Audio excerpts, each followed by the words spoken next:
पिछले कुछ अरसे से विपक्षी शासित राज्य ऐसी हरकतें कर रहे हैं कि मानो वे राज्य सरकार नहीं बल्कि स्वतंत्र देश हों, और इसी वजह से केरल की कम्युनिस्ट सरकार ने विदेशी सहयोग सचिव की नियुक्ति कर डाली तो ममता बनर्जी ने बांग्लादेशी लोगों को बंगाल में शरण देने और उन्हें घर देने का ऐलान कर दिया। मतलब कि विदेश और कूटनीतिक मामलों का जिम्मा अब केंद्र सरकार का नहीं, उनकी जिम्मेदारी हो। केरल की पी विजयन सरकार और ममता बनर्जी को अब केंद्र सरकार ने निशाने पर लिया और उन्हें अपनी हदों में रहने की सलाह दी।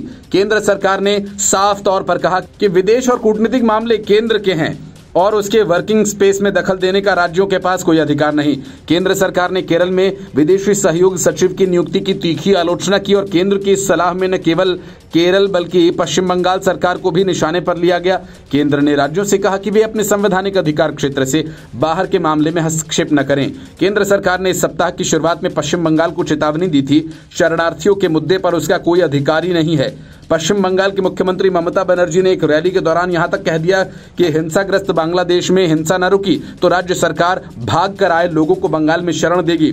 विदेश ममता बनर्जी के इस बयान के विरोध में बांग्लादेश सरकार ने एक नोट भी जारी किया और ममता बनर्जी की तीखी आलोचना की। बांग्लादेश के विदेश मंत्री हसन महमूद ने बनर्जी की घोषणा को आतंकवादियों की मदद करने वाला बताया। तृणमूल कांग्रेस सुप्रीमो का कहना था कि उनकी सरकार हिंसा का शिकार बांग्लादेशियों को घर देगी। बांग्लादेश ने सीएम बनर्जी के बयान पर सवाल उठाए। बांग्लादेश का कहना है कि इस तरह का बयान और खास तौर से शरणार्थियों को घर देने का वादा कई लोगों को उकसा सकता है। बांग्लादेश का कहना है कि खास तौर से आतंकवादी और बदमाश इस तरह की घोषणा का गलत फायदा उठा सकते हैं। बांग्लादेश सरकार ने भारत में उच्चायोग के सामने शिकायत दर्ज कराई है। शेख हसीना सरकार में विदेश मंत्री हसन महमूद ने इस मामले पर कहा कि हमारे नजदीकी संबंधों वाली पश्चिम बंगाल के मुख्यमंत्री के प्रति पूरा सम्मान रखते हुए ये साफ करना चाहते हैं कि उनके बयान में भ्रम की बहुत गुंजाइश है, इसलिए हमने भारत सरकार को एक नोट दिया।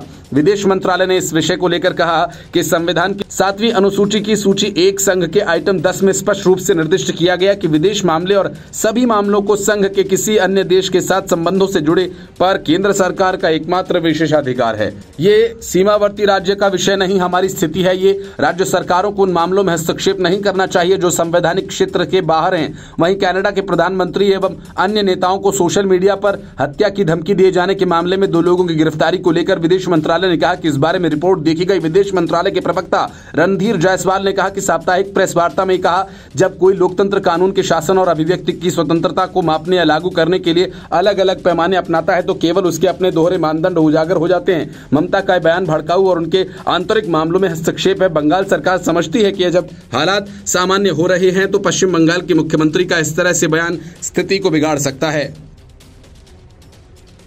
Report news of India.